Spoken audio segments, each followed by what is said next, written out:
Welcome to another In Wheel Time podcast, a 30-minute mini version of the In Wheel Time car show that airs live every Saturday morning, 8 to 11 a.m. Central. It's the In Wheel Time car talk show. This segment, we head to the Great Northwest for a chat with the Lilienthals. Sweet! Conrad will have the In Wheel Time car clinic, and we'll also take a look and talk about this week's auto news. Howdy, along with Mike out of This World Mars, King Konrad DeLong. We always need more. Jeff Zekin. I'm Don Armstrong. So glad you could join us now to the Great Northwest. We hope that's where they are. Here they are, Mercedes and Andy Lilienthal. Dun, dun, Good dun. morning, you guys. How are you? Good morning. Doing all right. Thanks Hanging in there. Thanks for having us on the show. Where are you? We are home. we're home for like another 24 hours, Yeah. then we hit the road again. We just got back from the 2022 SEMA show in Las Vegas. We were there last week. We're here for about 2 days, and then we hit the road for Denver, Colorado. You know, you guys have become kind of like the Traveling wheelberries. Well, I was going to say the Kindig car show. I mean, you guys have become superstars. I'm thinking that at the next Autorama, you guys are going to have an appearance, a 4-hour party, a signing, if you will, up there at the guest booth. What do you think? Hey, you never know. Yeah. Hey, So you know, did you drive to SEMA? We actually did not. Got on an airplane, so but we are driving to Denver. So Yep. What vehicle are you taking? we're taking our Mitsubishi Delica van. We're going to have some work done on it from a company called Agua, and it's a Czech-based company. They build some really cool modular interior van setups, and for trucks and vans and SUVs, so you can sleep in them and cook with outside and all that kind of stuff. So excited to. Are you having those modifications done to the van? Yes. Yeah, we're finally going to. I have a ridiculous sleeping platform that my buddy and I built that I call it the Whammo Silly Sleeper because it moves all around and it's terrible. You can barely sit upright in it. So it was time for an upgrade. The Whammo. Yeah, and I noticed that Mercedes was laughing I know. the entire time that you were describing it. She's going, "Oh my God, She's I can't describing believe the undulations. that I've been in this van in that." Oh, yeah, I can only imagine. It's very temporary. It's recycled wood, scrap wood that we had. They built it up enough to, for us to be able to haul all the show gear, the booth gear, for overland shows and things like that underneath it. So it got us through. But when we saw Eggway, and they had, it's called the Nest Box. That's their camping setup. So you can camp, you can eat, you can sleep out of these. And they're modular, and they use the existing tie downs.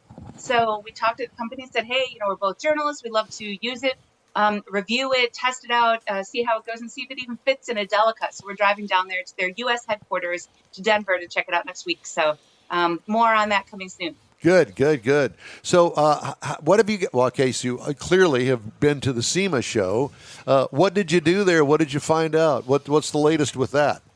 You want to start that? I was there with Warren Industries. We were showing off our latest products and builds and so on and so forth. Actually, Warren Industries, Fab Force, Fab 55, and Fab Tech in one booth. And then, of course, SEMA shows like the pulse of the industry. Lots of really cool builds, all kinds of things to see. And I was there as media. Usually when we go to a lot of the shows, Andy's there as vendor, I'm there as media. So I ran around everywhere and took a bunch of photos and had the chance to meet some people that I've grown to be friends with online. I've interviewed and have never met them in person and met them in person among a lot of familiar faces. So it was not quite the pre-COVID SEMA, but it was getting there. I think a lot of people are really excited to get out there and see some really fabulous products and builds. So I have to ask, did you actually have a place to post all of the stuff that you wrote and took pictures of? So far, SEMA is such a long day and a lot of miles that you hoofing it back and forth in between the halls. So far, I've been posting on stories and social via Crankshaft Culture on Instagram, and also my name, so Mercedes _ Lilienthal at Instagram or on Instagram. So there will be articles coming out. Haven't gotten to that quite yet. We literally just got back home, so it's one of my many tasks to do this weekend, among pulling the middle seats out. Well, I'm waiting for you guys to have a website called the Lilienthals. There you go. And then you can do anything that you want and post anything on, find out about Andy and Mercedes. I want to know all of the stuff that it's kind of like a cult following here. I haven't quite figured out how to clone myself yet, or Andy for that matter, but we're trying. Well, while you're doing the articles, he can do the laundry to get you going for the next thing. Yeah, I want to hear about Alcan. I want to hear about the trip, the other trip. Oh, Alcan trip. Which trip? Oh, yeah. Yeah, which trip? In there. The Alcan 500. Tell everybody what it is first. Yeah, Alcan 5000 is a 5,000 mile. It's part road rally, part time speed distance competition. Starts in Kirkland, Washington, and then goes north. This went as far north as Dawson City in the Yukon Territories. But we also dipped into Skagway, Alaska, and then we went as far east as Yellowknife, Northwest Territories, and about 1,500 miles of dirt. And just for some sort of a reference, 1,500 miles of dirt is like driving from Arizona to Jasper, Alberta, Canada, without touching pavement. So, or from LA to Jasper without touching pavement. So a long while. It's a lot of driving. And you did this in the Delica? No, we did this in a 2022 Subaru Outback Wilderness. We partnered with Subaru of America on that. Nice choice. They provided that vehicle, and it was pretty much the perfect vehicle for that kind of. Yeah, because last time we talked to you, that's what you were getting ready to go on. The last time we talked to you, and Mike was saying they're not back yet. So here you are. Yeah.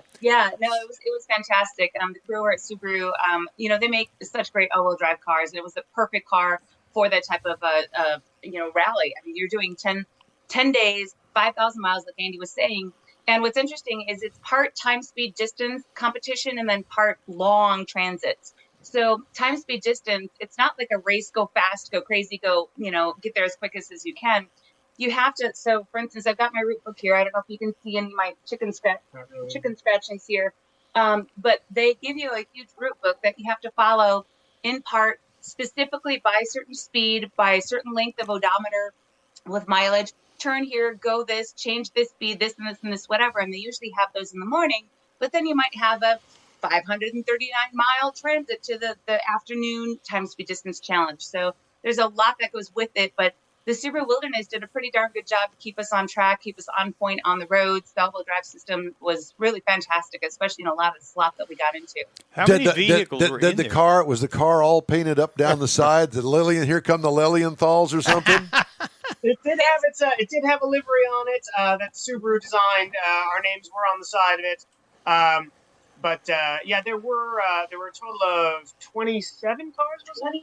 28 cars, I believe, and 17 motorcycles. Wow. So the Alcan 5000 rally is like the Olympics, where it's every other year, and then there's a winter, then there's the summer, then there's the winter. So if you guys remember, you guys had us on, I believe, for the 2020 winter one, where we took our right-hand drive diesel, our Pajero. This year was summer. So, so the summer one allows dual sport motorbikes, adventure bikes, motorcycles. So it was really interesting to ride alongside those guys because, man, there's just one person and they have to do it all. They have to navigate, they have to ride or drive. It just hats off to those guys. These guys are the real road warriors. I mean, it's just, that's a lot of miles on two wheels. And there was even one team that had a sidecar and a guy, he was actually a quadruple amputee, and he did the thing, and it was amazing. But these guys roll in off the dirt sections for the day, just covered in dirt and mud.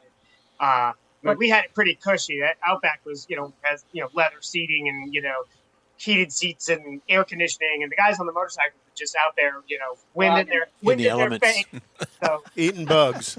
Yeah, bugs in their teeth. When we're worried about the thickness of the crust from the Northwest Territories, and we've got a video on I think Crankshaft Culture. We did very extensive in YouTube, extensive daily reels. So if you visit our Instagram and Facebook page, you'll be able to see all the kind of recap coverage and all the videos and photos we did.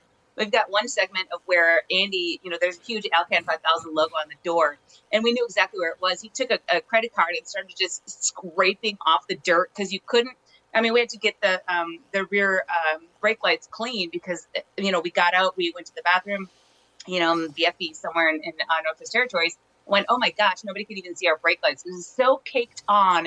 It was beyond anything we've ever seen before. It was incredible. I'm told they use calcium chloride on the roads up there in the summertime to get the roads to be harder. And we saw a water truck, but apparently they mix it with calcium chloride to harden that dirt, and it also sticks like Adobe to the side of the car. So, think about the motorcyclists.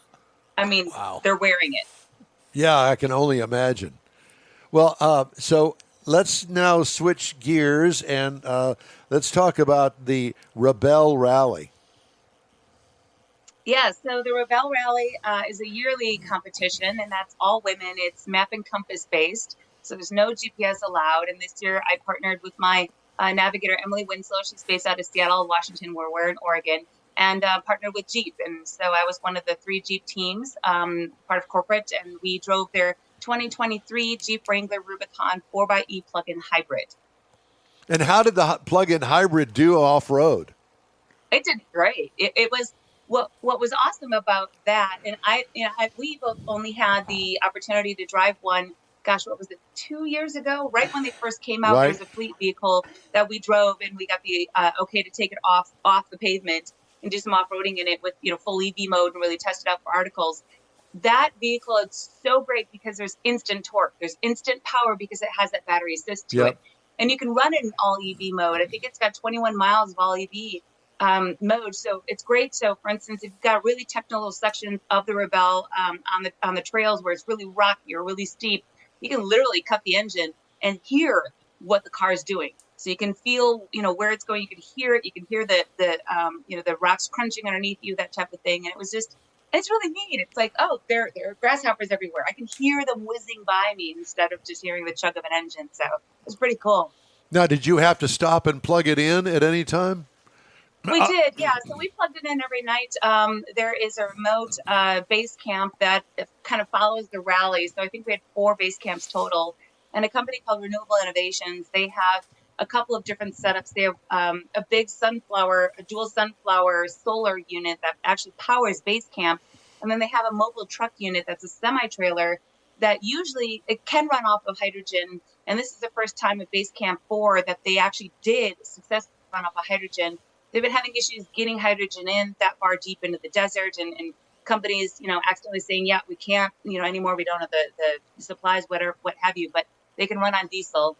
So they have historically run on diesel to supply it, which is kind of an oxymoron a bit, but it's still such at the forefront for being able to plug in a car in the middle of the desert and being able to run it off-road in EV, in EV form, like the VW last year that it did with the ID4. So as technology is going, as hydrogen becomes more readily available and that type of thing, I know that they want to run on hydrogen the whole time. So, but that's what we did. So we made sure we were topped off in both fuel and electricity, but watts, so to speak, every night. Yeah. We want to be you. Yeah. That's kind of what I was thinking. Could you adopt me? I could write. You tell me what to write. These wrinkles in front of the computer 20 hours a day, yeah. There's All a right. lot behind that goes on. Let's go back to where we started and talk about SEMA a little bit. And what stood out to you at SEMA? If you walked the floors for 4 days, something had to really pop for you. This year for me, there was a lot of really cool retro, vintage, resto mod kind of vehicles that stood out. Being a fan of the oddball stuff, there was a builder who had and I'm not sure what year it was, but there was a totally retro, believe it or not, a Pinto wagon. Oh, yeah. With a window in the back. But they had put in, I believe it was the 2.3-liter Ford EcoBoost 4-cylinder under the hood. But they had, the retro wheels on it, the retro paint job, but this modern 2.3-liter. That thing was awesome. There was a Porsche that was done in a safari style that was just killer too. It was just awesome. Then they had this thing. I don't know if you can see that very well. With the tracks. Yeah. An AMC Gremlin on tracks. So we saw lots of wild resto mod, vintage, that kind of stuff, and that was really cool for me. Did any of the EVs stand out for you at all?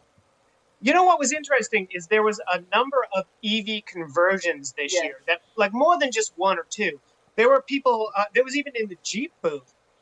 Mm-hmm. They had a CJ that had been swapped to electric, and so we're starting to see this proliferation of EV into the aftermarket. So there are companies out there that are swapping over Land Rovers and Jeeps and all kinds of other vehicles. So yeah, there was definitely more EVs this year, and not just like, oh, here's a new EV from Nissan or Volkswagen, but hey, look, we took a Jeep CJ and we turned it into an EV. Yeah. Yeah, and there was a whole electrified section. I'm trying to look for my in my photos here, but there's a whole electrified section back in one of the halls, and it was really interesting to go back there and actually check everything out. You're like, wow, there's this total race car, there's that, there's so many different builds that are out there, and the VW booth actually had a couple of their different ID4s. To my surprise, the one that I actually rallied last year in the Rebelle Rally was there. I was pretty humbling to just see our name still on there. And it's funny, about a week or two ago, a couple of friends of ours pinged me on Facebook and Instagram and said, "Hey, Jay Leno's got your car." I'm like, "What?" And I had no idea what was going on. Apparently, Jay Leno was with Tanner Faust, and they drove, or Jay had driven the ID4 for a bit, and then they were driving vintage Bugs. I don't have cable. I didn't see the episode, but I thought it was pretty cool. What was the biggest booth out there? Who had that? Probably Toyota this year. So Ford decided not to go this year. Toyota took their spot. It spans the entire width of Central Hall, and they had Lexus and Toyota. They had everything from the new Toyota Corolla GR, the fire-breathing all-wheel drive Corolla, to Lexus Overland style builds, and Toyota built up things from Expedition Overland, and So that was a really big booth. I think that was probably the biggest booth. Some of the aftermarket companies had some pretty big booths as well, but I think that Toyota one was probably the biggest. Yeah. So I'm going to direct this to Mercedes. Who had the prettiest booth? We say that because we have a friend of ours here locally that prepared a Jeep Grand Wagoneer from the 70s, I guess it was, and you need to pull your microphone down, sir. He did the chassis, he did the body work, he put an LS motor in it, and Laura Ashley did the interior, and now the Jeep is going to travel with Laura Ashley. So I don't know if you had I don't know if you saw that or not, but those kinds of things I thought were really unique, and especially the interior of this with the Laura Ashley interior. It's kind of like you like it or you don't like it, but whatever the case may be, it definitely high-end all the way. And I know that all those cars out there. We also have another friend of ours that has a company called Paint House here locally. He does some of the most beautiful paint work we've ever seen on an automobile, and he always wins awards. No, there were so many pretty vehicles in booths. I mean, some of the most iconic ones is, what was it, that gold, that pinstriped and metal flake and multicolored Impala that was slammed? There were a number of gorgeous. There were a number of really kind of traditional, old school lowriders with those unbelievable, absolutely world class multi-layer paint jobs with metal flakes and pinstripes and I mean, colors. These are they're unbelievable. Like I don't even know how you do. Actually, I do know how you do it. It's incredible the amount of time and effort that goes into some of these low-ride paint jobs. But there were actually, a number of those. I think we're seeing a resurgence. Well, I know we're seeing a resurgence in kind of 80s and 90s things that were cool. I mean, there was even a couple of mini trucks from the 90s with dancing beds on. And I never got over there. Yeah. I always love the tilt bed trucks and the ones that have dancing beds. And I saw them and thought, no way. That's how 89 that is. Through Chicago, I had for a night show way back when in 2000, and I always took the lowrider show down there, and that's kind of where I came from. I'm a little bit busy, but I loved everything imports, and to see the resurgence of that type of style and people going back to their family roots, and maybe COVID has helped shape that again, where people go, you know what, I've got a certain heritage, let's bring that up and let's celebrate it. Everything comes back in style. Yeah. Right. Yeah. So we love that. Yeah, I'm waiting. I'm waiting for bell bottoms to come back. Oh, they already are. I'm wearing mine right now. Listen, we got an audio problem with you guys. We don't know what's happened with the internet, but whatever the case may be, we see you and kind of hear you in an echoey kind of way. But we wanted to thank you both so much for taking the time to talk to us. I know you're busy, and we love talking to you guys. And so whenever you get a chance, check in with us. We always like to hear what's going on with you, the Lilienthals. Thank you very much. We love you guys. Y'all take care, and we'll talk to you soon. If we don't talk to you, have a happy holiday season. All right. Mercedes and Andy Lilienthal. Very cool people. They I are. like them. How did we hook up with them? Connect with them. Mr. Mars is over there in Probably the another Rebelle world. Rally or Yeah, one no, of it those. was. I think it was their Alcan. Delica. I think it was one of the The vehicles Delica? that It he was saw. started with the Rebelle Rally. She was involved with that, and that kind of led one thing led to another. Yeah. But when And Mike then- wanted a suggestion this week, I said we haven't had the Lilienthals. We had them scheduled for the first weekend in December because that was the first weekend they were available. So they them they in. agreed to move it Very up. cool. Very cool people. Yeah, most definitely. Love to talk to them. They're so fun. And we didn't know that he works for Warren Warren Winches. Winch. Oh yeah. yeah, I knew. Yeah. Yeah, we He's- did. That's yeah. always been his Well, not sponsor, but his, I know, but that's not how we or why we got in touch with them. not at Completely all. different deal. Yeah. And when we found that out, it was like, wow. Well, let's talk about winches. Exactly. That very cool stuff. Yep. All right. Like to remind you that you just shoot us an email anytime that you'd like to talk to us, info@inwheeltime.com. Time now for Konrad's Car Clinic. All right. Let's do that, shall we? Let's fix something. Let's talk a little bit about what causes damage to catalytic converters besides the Stealing guy them? jumping underneath it with a With a Sawzall Sawzall. trying to cut it off. Yeah. Excessive exhaust emissions, under normal conditions, the car exhaust is expected to contain small amounts of unburned fuel and hydrocarbons, and those can be poisonous to a catalytic converter. But when you start having problems such as misfires, vacuum leaks, dirty air filters and stuff, that compounds the issues that your catalytic converter is going to experience. If your car isn't burning the fuel efficiently, your catalytic converter will have to deal with more poisonous nasties than it can handle. Over time, it overloads the converter, and those contaminants can lead to premature converter death. And, that's one of the things in Harris County that is part of the state inspection is your catalytic converter. Not only is it there, but the computer on the car determines whether or not it's working efficiently. Put a sniffer. No, they don't put a sniffer. They just jump into your computer and let your computer. Well, they used to put a sniffer. Oh, yeah, but that was years ago. Yeah, now they just depend on the quality of the diagnostics in the vehicle. So it's looking for a inefficient converter code, which is a P0420 or P0421. But another thing that can damage catalytic converters is oil contamination. The converter can be damaged because of evaporating oil in your system. Oil does have vapors, and those vapors, again, are drawn through the PCV system and dumped into the induction system, and those get burned in the induction system and pumped into the catalytic converter. Converters are designed to clean the hydrocarbons of fuel, not the hydrocarbons of oil, because with the oil, it brings other contaminants with it. So oil vapors have a real big reason to cause your converter to fail earlier, and most people don't realize that. So if your car is burning oil, pay attention because you want to get something done about that because it's going to damage your converter relatively quick. If the converter isn't operating as it should, the engine power may decrease, fuel economy decreases as well, and there's no reduction in the poisonous gases exiting your engine. At this point, the only solution is a costly catalytic converter replacement. And catalytic converters, depending on the vehicle, $400 to $3,000 for some. And people are learning that as they're getting their converters stolen. But you can incur that same expense just because your converter fails because you aren't maintaining the vehicle properly. Thank you. You're welcome. It was awesome.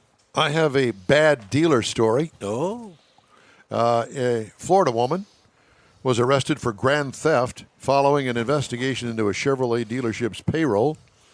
Ariel Rutenbach, 32, was taken into custody Wednesday for allegedly altering payroll at Dimmitt Chevrolet in Clearwater, Florida, about 20 miles west of Tampa, according to an arrest affidavit from Clearwater Police. As one of two people with access to the payroll system, the police report alleges Rutenbach assigned herself $28,179.10 in authorized bonuses between May 20th and July 2022. May 2020 to July 2022. Oh, so she wasn't stealing much. I guess. Well, just- Police records show she turned herself in at the local jail and is out on a $5,000 bond. She's charged with grand theft, a second-degree felony. Because nobody spends time in jail anymore. You naughty, naughty girl, stealing from the car dealership. All right. We're going to take a quick break, and we are going to finish out today's show with more. A bang. With a bang. With a bang. A bang for the buck. All right, so stay with us. We'll be back right after this.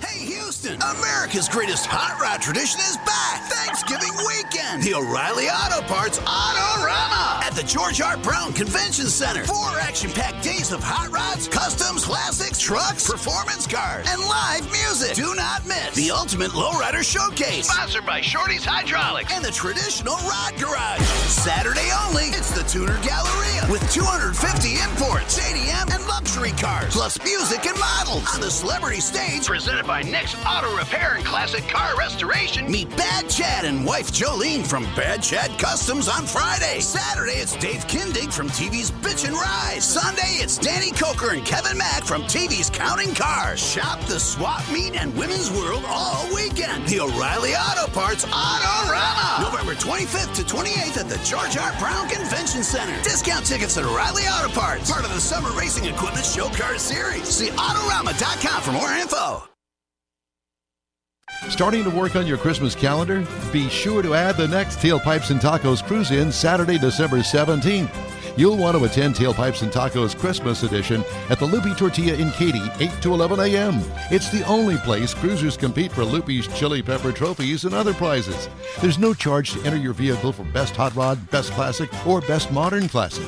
Tailpipes and Tacos is Houston's coolest and most unique cruise-in and is your opportunity to see the best hot rods, show cars, classics, and resto mods. And get Loopy Tortilla breakfast tacos with adult beverages.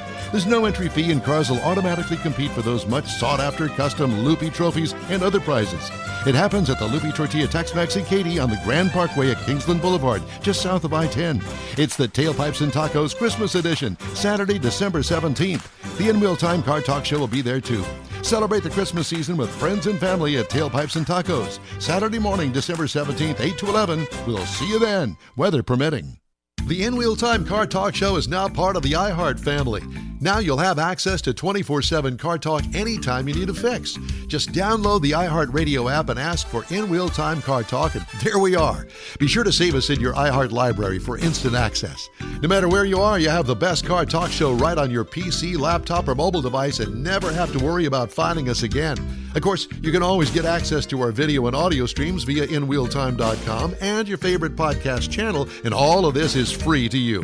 From the iHeart Radio app, you'll not only hear our Saturday morning live show, but the best shows of the past, updated weekly. Never miss a minute of up-to-date new car reviews, pre-owned reviews, Konrad's Car Clinic, informative interviews, automotive news, and the most fun car talk show on the planet. Just download the iHeart Radio app, search for In Wheel Time Car Talk, save it to your library, and with a tap of the icon, you'll be in touch with your favorite Car Talk team. In Wheel Time Car Talk, streaming now on iHeart.com/In Wheel Time Car Talk. Well, you know what that means. What? What does That's that mean? a wrap for this week's In Wheel Time Car Talk Show. When you're online, check out our Facebook page, give us a like, tell your friends about us, and share our junk if you would, please. You'll get Konrad's unicorn hunting features along with all things automotive all week long and all for free, including new car reviews, upcoming events, cruise-ins, racing events, and other goodies. You can find the In Wheel Time Car Talk Show 24/7 on the iHeart Radio app. In Wheel Time can also be heard and seen live on Facebook, YouTube, and on InWheelTime.com every Saturday, 8 to 11 Central Time. 30-minute podcasts available from your favorite podcast provider 7 days a week. In Wheel Time, Chief Engineer is the fabulous and famous David Ainsley. Our Marketing Advertising Manager and Video Technical Director is We Need More, Jeff Zekin. For Booking Agent and Podcast Editor Mike Mars and Mr. Know-It-All, his royalty, King Konrad DeLong, I'm Don Armstrong. Today's In Wheel Time Car Talk Show is produced by Shirley Q. Liquor. All right. Be sure to join us for the next 3-hour In Wheel Time Car Talk Show, Saturday, November 12th, 2022, starting at 8 a.m. Central Standard Time on all of our In Wheel Time Car Talk outlets, right here on the Smoke and Mirrors Network. Have a great weekend. Until next time, car lovers, don't forget to turn your clocks forward. Backward. Spring. Just do something with it. Fall back. It's fall back, isn't it? Yes. Go back an hour. It's spring fall forward. back. Fall back tonight. Yes. Okay. All right. Thanks. Go Astros. Goodbye. That's it for this podcast episode of the In Wheel Time Car Show. I'm Don Armstrong, inviting you to join us for our live show every Saturday morning, 8 to 11 a.m. Central on Facebook, YouTube, Twitch, and our InWheelTime.com website. Podcasts are available on Apple Podcasts, Spotify, Stitcher, iHeart Podcast, Podcast Addict, TuneIn, Pandora, and Amazon Music. Keep listening, and we'll see you soon.